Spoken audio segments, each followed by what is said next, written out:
Everybody, it's Lo and welcome back to my channel, Lo Without Limits. In this video, it's going to be all about my Lasik journey. So if you want to see that, then just keep watching. Today's August 25th and I'm a little over a week out from getting my Lasik. I'm getting it on Friday morning, September 2nd. So I'm so excited. I'm so over wearing my glasses. And Lasik has been something that I've been looking forward to for years at this point, and finally I'm getting it. Finally also found the time to do it because you have to wear your glasses for so long ahead of time. So when it comes to Lasik and contacts, you can't wear your contacts a few days before the pre-op. So about 3 to 4 days before my pre-op appointment a couple weeks ago, I had to wear my glasses.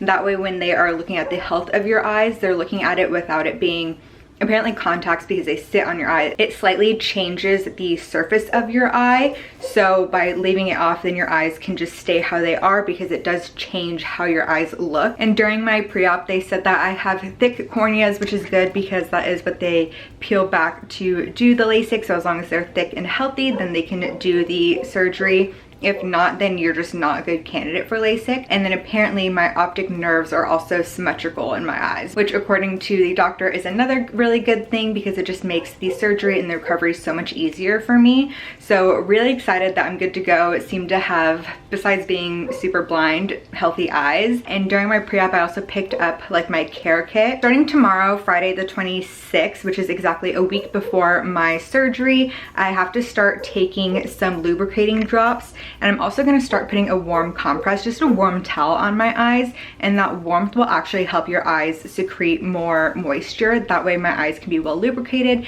and it will really help with recovery, and I won't get dry eyes afterwards. Starting on the 31st, a couple days before my surgery, I also have to start taking the combination antibiotic and anti-inflammatory eye drops, just so my eyes are super healthy. And then I start taking both of those again after my surgery as well. And it really depends on the person, but the flap that they create to do the Lasik surgery can either take just a few weeks or up to a month, or a little over a month to fully heal. So also just being super careful. I can't do any like water sports or extreme activities or go skydiving, which I wasn't planning to. And then one of my friends actually invited me to Mexico the following week, and she's like, yeah, we can go snorkeling and do all these things. I'm like, girl, of course, of all times I get invited to go do all of these activities after my doctor's like, you're not allowed to do all of these activities. But other than that, it's really just being careful for the month afterwards. And the surgery itself next week, I'm going to go in the morning, and they say that I'll probably be there for 2.5 hours, but the surgery itself takes like less than 5 minutes on each eye. It's super quick. It's apparently super easy. I'm super excited, and I'm super excited to take you on this journey, especially because Lasik is something that people may talk about like, oh yeah, I got it, but nobody ever like takes you through the process, through the experience. So I feel like if you're thinking about getting it, or you're planning on getting it anytime soon, I feel like this video will be really helpful just to kind of like ease any nerves, and I'm taking you through it with me. So I have no idea what really to expect, but I'm super excited. I'm so excited that I only have to deal with these glasses for another week. I absolutely hate wearing my glasses. I'm a contacts girl. I'm an AccuView dailies girl. Really excited to get this going, and I start all my eye drops tomorrow. Today is the day on my eye drops, an hour before my appointment, and I just have to eat, no caffeine, eat some food, and I'm off. All right, so I definitely skipped ahead in terms of the video about a week before my surgery, starting to take all of my eye drops, and then a few days before adding in the antibiotic and anti-inflammatory ones. Also taking double the amount of omega-3 fish oil supplements that I would usually take, because they recommend 2,000 milligrams, which you can get, at least where I went, you can get as part of that like kit that you get with the pre-op stuff, which includes the antibiotic, anti-inflammatory eye drops, and some of the preservative-free lubricating drops. I opted to not get that included since I already have so many omega-3 fish oil things, so I've just been taking double of that. I was also recently sent some fatty 15, which is another type of essential fatty acid supplement, so I'm also going to include that with just one fish oil, because one fish oil supplement is 1,000 milligrams of omega-3. They say for even a few months after, just to have that higher dose than normal in order to increase and encourage more like moisture in your eyes so your eyes don't dry up. And Friday, finally had my laser eye surgery. Look at these bad boys. New eyes, who dis? 2015 vision. So today is Tuesday, the day before this video is going live. So I'm just going to walk you through the process. I knew I was gonna have like my eye patches on and everything, but I definitely thought I was gonna be a bit more alert on Friday. I even told my boss on Thursday, I was like, I won't be able to really see, but if we can get this email in, I can have my sister be my eyes. Little did I know, and I'll get to it, but I was going to be knocked out and completely not functioning on Friday. So anyway, I'm gonna take you through the process of me getting my laser eye surgery. So my appointment was at 8:45. My dad drove me there and then they kicked him out because they didn't want drivers waiting in the lobby area. But then they said that they'll give your driver a call like 20 or so minutes before you go into the surgery. So my dad was like, great, I'll be over there since I'm just gonna hang out around the corner. I waited in the lobby for a little bit and I brought my book and my dad laughed. He was like, you're gonna be reading, like you're not gonna be able to see. And I'm so happy I brought my book because I was waiting in the waiting room for like 20-ish minutes. And then I went in and I did a bunch of scans. I think I ended up doing 5 different scans just to kind of get the shape of your cornea, to get your eye health, to look in and look at your optic nerves again.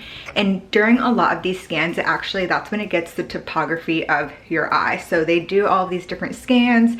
You look at little dots, you look at little lights, you move around, and it's like super easy.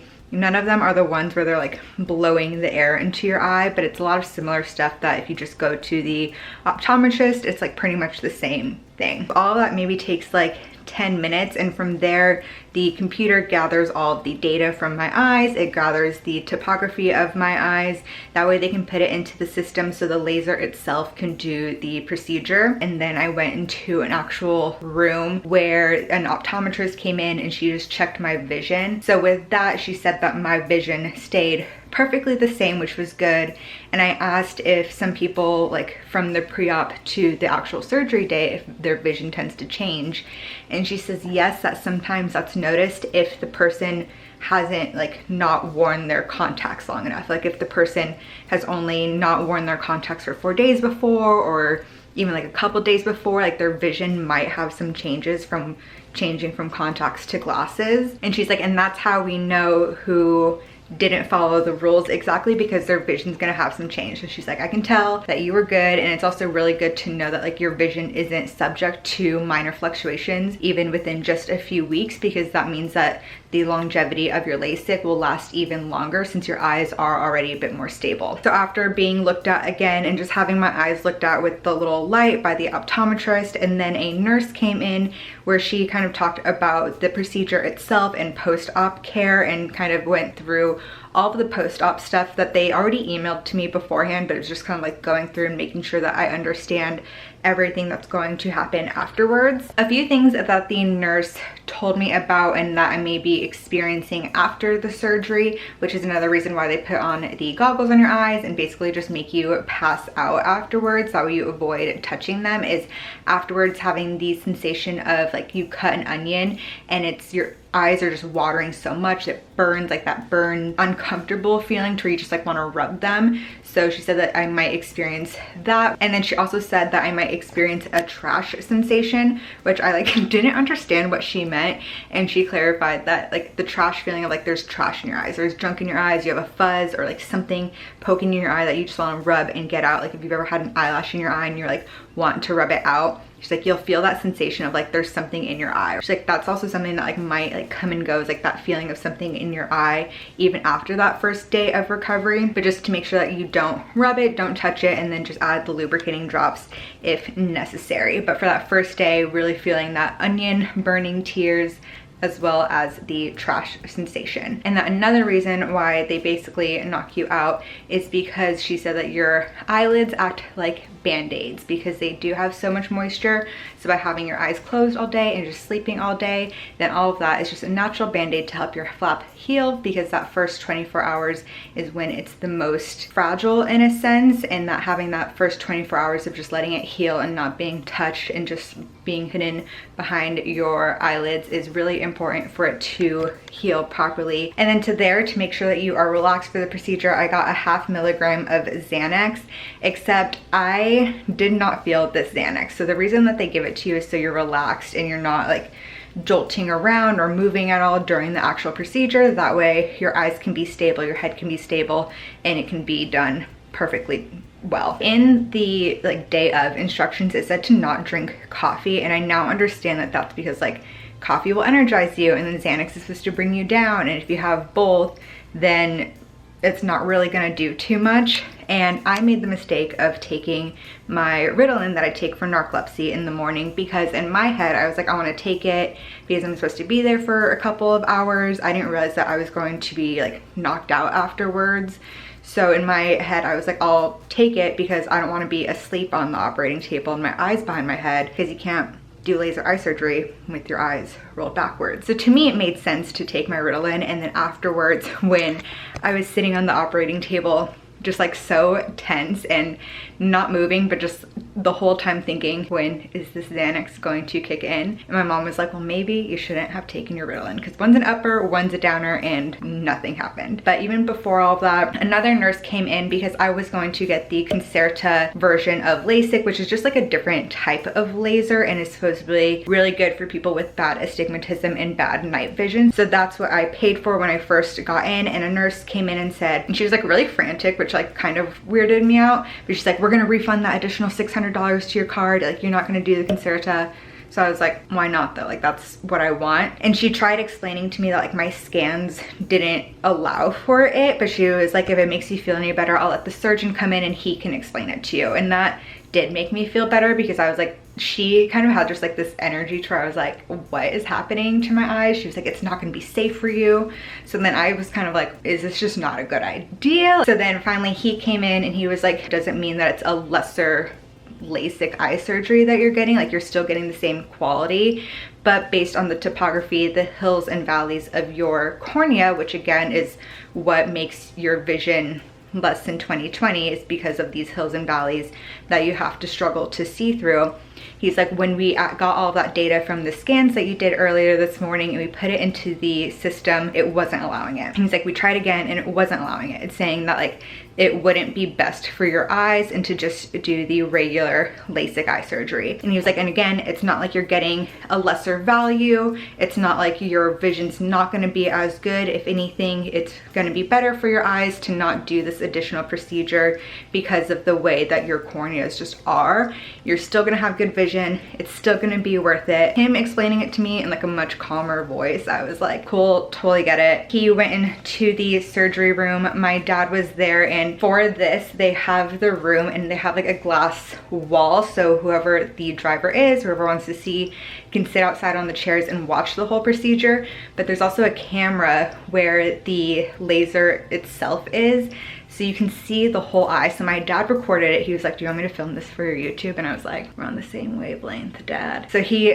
did record it all. And at first when I watched it, I got a little squeamish. So if you do get squeamish, maybe this isn't for you. I'm just gonna have B-roll as I explain what exactly happened. After watching it the second time and understanding it more, I'm like, okay, it's actually pretty cool. Laid down, they did a bunch of different eye drops in my eyes, and they covered up my left eye with this little patch. And the whole time he was like, just look at the green light. He was really good about explaining what was happening, talking me through it, and his voice was very calming. And he was like, just keep looking at the green light, you'll probably see some stars. Just keep looking where you were looking, even if the green light's not there. From my point of view, it was darkness and a lot of green light. But from the start, so they taped my eyelashes back, and then, which I feel like there's still some goo up in my eyelashes, and on my left side I feel like I'm missing eyelashes now. And I'm like, how am I supposed to not touch my eyes, but I need to get this junk out of my eyelashes? So that's something I'm still dealing with, is eyelash junk. But they taped my eyelashes down, and then they took this thing that was similar to an eyelash curler and they opened up my eyelids. And this whole time I have numbing drops in my eyes, so I can't really feel anything that's happening. Your eyes also don't have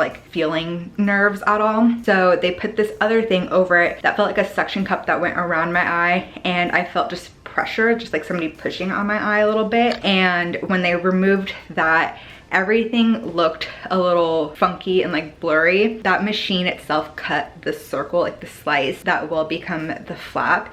And then he goes in there and he's kind of pushing around to lift up and over the flap. And the whole time I just felt pressure and I'm looking at this like green light and I'm like looking at something specific. You see like the light, the green light kind of fades away. You see like these stars, but I'm trying not to look at like the pretty stars over here. I'm like trying to just stay in the center where that green light was. To me, I didn't see what was happening, but there was a lot happening to my eyeball, and his hand was just so steady. It's like crazy because it's all so small.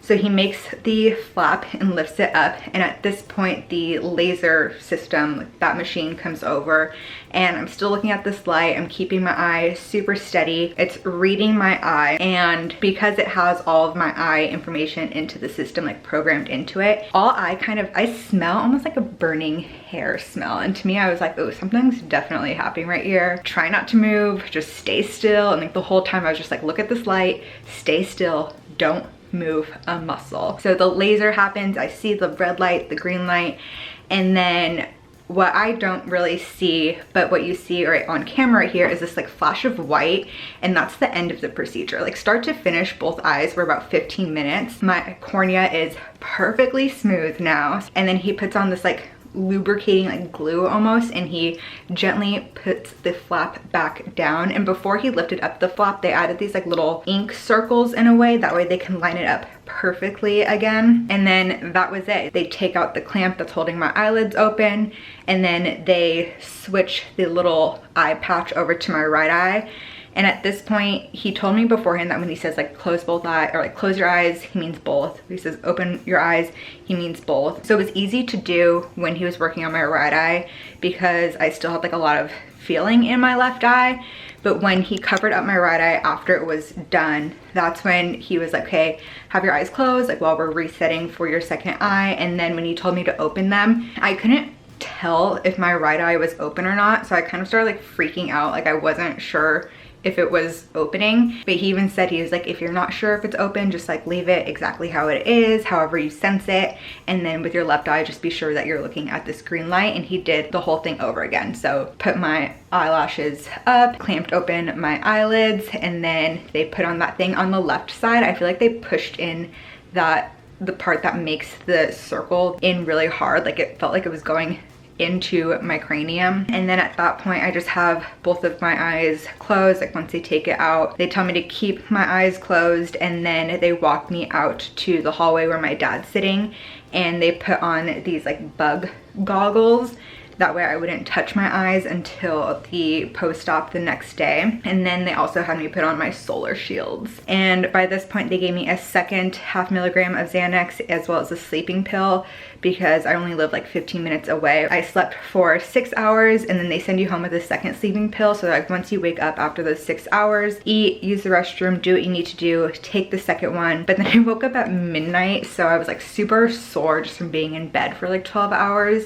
So I had my mom get her little massage gun, and she gave it to me, and I like massaged my lower back, and she had some muscle relaxant pills for her lower back pain. So I took one of those and then knocked out again until like 6 a.m. Coming out of the procedure, I did definitely sense that onion burning sensation, but I feel like once I got in the car and I was like half asleep and just keeping my eyes closed, because even like when you cut an onion and you're burning, you just like want to close your eyes, but again, not squeezing your eyes because that could dislodge your very sensitive flap. Kind of felt a little bit of burning when I woke up at 5 p.m. for some food, but come the next day on Saturday onwards, I haven't really felt any of that like tearing or like that burning sensation. Occasionally I'll feel like I'll have a fuzz in my eye, but that's just kind of like a sign where I should go and do more lubricating drops. So that's pretty much it. I haven't had like anything crazy to where I'm like want to rub my eye or like it burns or it feels weird. Like it feels totally fine. Sometimes I just feel a little sore, usually if I'm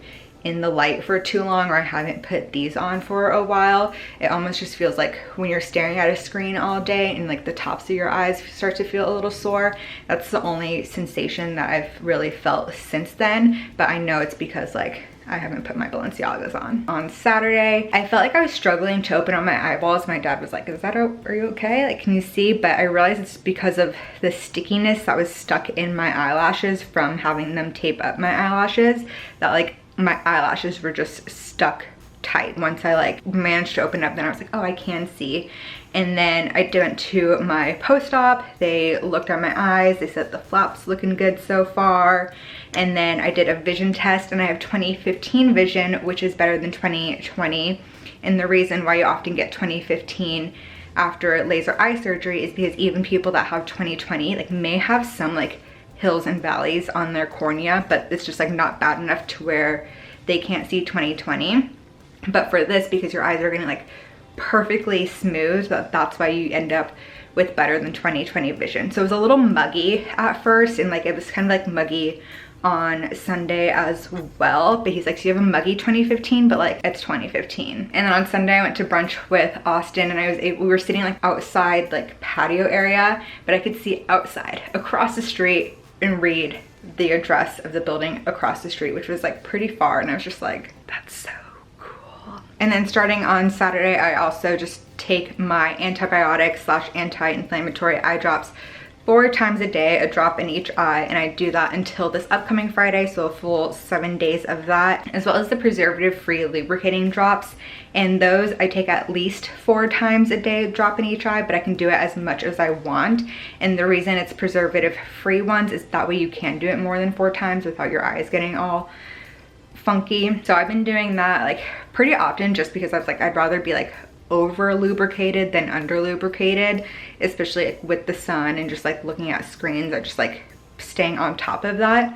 So I feel good. Sometimes, like Austin and I watched a TV show the other night and it was dark, and because of the screen was like so big and bright, I like did wear these bad boys. So I've been wearing them a lot just because I'd rather be like overprotective. And the reason I'm choosing these instead of my regular sunglasses is because they do have the wraparound and they're polarized, which one thing that they say you might see even for like a month or so after is like a glare or something on certain light.